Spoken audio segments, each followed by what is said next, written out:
Hello, this is Chef John from foodwishes.com with chicken Marsala Milanese. That's right, I usually only try to improve recipes one at a time, but here we're going to do two. Right, we're going to make chicken Marsala better by doing the chicken Milanese style, and we're going to improve chicken Milanese with the same amazing Marsala sauce that goes on chicken Marsala. And I am very happy to report the results were incredible.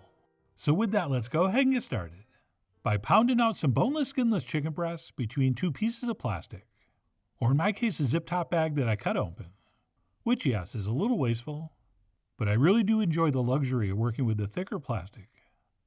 And what we'll shoot for here is something about a 1/4 inch thick, but more important than a measurement is getting this where the fatter end of the breast has been flattened to the same thickness as the thinner end. And then what we'll do once that's been accomplished is go ahead and season this on both sides with a mixture of kosher salt, freshly ground black pepper, and cayenne. And I know a lot of people like to add the seasoning to the flour, and they call it a seasoned flour, but I don't trust seasoned flour. I never have and I never will, since I want to see and feel exactly how much seasoning is going on the meat. So I do it this way.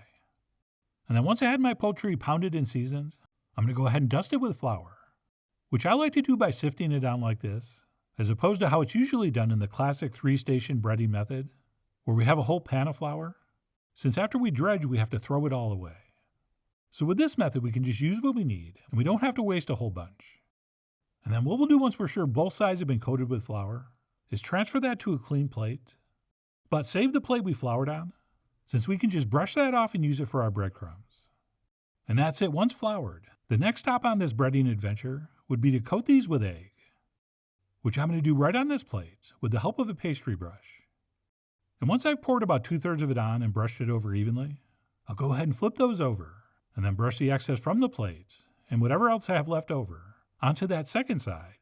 And I'm going to keep brushing until I'm sure we have 100% full coverage. And then you remember that plate we saved that we did the flouring on? Let's go ahead and grab that and shake over a very generous amount of panko breadcrumbs. Okay, at least a 1/4 inch deep. And then what we'll do is transfer our floured and egg chicken into our breadcrumbs, letting any of that excess egg drip off as we do. And once we have those placed down and nicely situated, we'll go ahead and cover the top with an equally generous layer of panko, which by the way can just be regular fine breadcrumbs if you want. I believe those are probably more traditional, but personally I do like the extra texture and crunch you get from the panko. And then what we'll do is go ahead and press those fairly firmly into the chicken before we flip them over and shake it on a little more in case there's any wet achy spots that haven't been crumbed. And then once that's been accomplished, we can move on to the final, possibly optional step, and that would be to grate over a relatively light dusting of Parmesan cheese. Oh yeah, the real stuff, Parmigiano Reggiano. And once we've grated over as much as we like, we will go ahead and press that into the crumbs. And then we'll turn that over and do the exact same thing to the other side. And besides adding some obvious flavor, the cheese is actually going to make our coating a little crispier, and I think just generally better. But like I said, it is optional, so you decide. I mean, you are after all the Jay-Z of your chicken Milanese. And then what we'll do once our breading's been cheesed is go ahead and transfer that to a clean plate that we sprinkled just a few breadcrumbs down on. And then we will wrap that in plastic and keep it in the fridge until we're ready to pan fry. And then once that's in the fridge, we can move on to make our mushroom Marsala sauce. And that will begin by tossing some thickly sliced mushrooms into some melted butter in a pan set over high heat. And we'll also toss in a nice big pinch of salt, at which point we'll cook these mushrooms stirring occasionally until they are very nicely browned. Okay, that's going to be important for the flavor and the color of the sauce. And you know the drill here. When these first start, they're going to be kind of wet and watery as the salt will draw out moisture. But because we're on high heat, that's going to quickly evaporate and the mushrooms will start frying in the butter. And before you know it, you're going to get some beautiful caramelization. And if everything goes according to plan, about 5 or 6 minutes later, you should have something that looks like this. And once we're happy with those, we'll reduce our heat to medium, and we will sprinkle over and then stir in some flour, just to sort of toast that starch a little bit. And yes, if you're keeping score at home, this counts as a roux, R-O-U-X. And then once that's set, we can go ahead and pour in the other star of the show, besides the mushrooms, and that would be our dry Marsala wine, as well as, if you want, and I do, a couple teaspoons of lemon juice. And we'll go ahead and stir that all together, scraping our spatula along the bottom as we do. And as you can see here, that's going to thicken up very, very quickly. But don't worry, there's more liquid on the way. And we're only going to cook this for about a minute, at which point we can transfer in our chicken broth, which could be a nice homemade one, or it could be the kind I used here. And what we'll do besides stirring this in is raise our heat to medium-high, and we'll wait for this to come up to a simmer. And while we do, we can also add a little bit of freshly ground black pepper, and possibly a shake or two of cayenne. And then all we need to do once this comes back to a simmer is let it cook and reduce, stirring occasionally, until it's exactly as thick as we want. Which if we're in a hurry, we could just do by staying on medium-high. Or if you want, you could reduce the heat and do that a little more gently and slowly. Right, that is just you cooking. So whatever you're comfortable with. But anyway, I let mine simmer down for about 10 minutes or so, until it was nice and thick and rich and beautiful looking. And believe it or not, that is pretty much it. We can go ahead and grab a spoon and double check it's exactly how we want it, which this was. And if it is, we can turn our heat to low and just keep it hot until we're ready to use it. Or let it cool and reheat it later.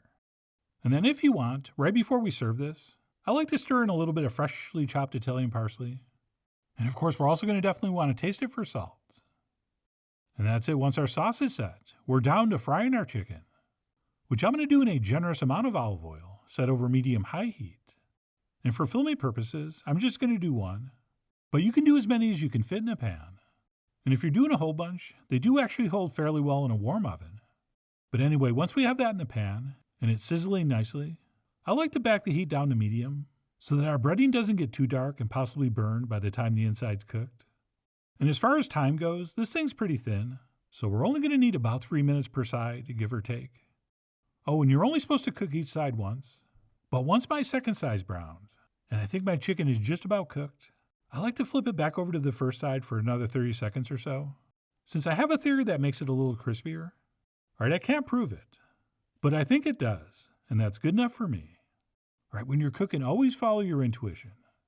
And that's it. Once we decide we're done, we'll remove that to a paper towel-lined plate, and then we'll quickly plate it up, next to hopefully an arugula salad, maybe one that has some fresh garden tomatoes and some shaved Parmesan. And we'll spoon over a generous helping of that amazing mushroom Marsala sauce, which is amazing on like 1,000 different things. But out of all those, maybe this is the best thing. And I finished up with one last pinch of parsley. And that's it. Our chicken Marsala Milanese is ready to enjoy. And I wish this video wasn't so long already, because I could have taken about 5 or 6 minutes just eating this and explaining how amazing it was, since it really is mind-blowing in both taste and texture. Okay, we have that crispy, buttery, perfectly cooked chicken cutlet with that incredibly savory Marsala sauce, which even though we use a dry Marsala, still has a nice amount of sweetness to it. And when you add in that little acidity from the lemon juice, it really is an absolutely perfect combination with the earthiness of the mushrooms. And I cannot think of a more delicious thing I've eaten in a long, long, long time. In fact, when I cooked the second one and served it to Michelle after I'd finished filming, and I asked her how it was, she didn't even answer with words, she just made noises. The kind of noises people only make when they're eating something this incredible. Oh, and this time this was no mere prop salad. Okay, the reason arugula is usually served with a chicken Milanese is because those bitter greens, especially tossed with an acidic dressing, really helps cut through all that richness, and it refreshes your palate and gets you ready for the next few bites. But anyway, that's it. What I'm calling chicken Marsala Milanese. All right, I've wanted to update our chicken Marsala recipe for a long time, and for some reason I've never actually done a chicken Milanese recipe.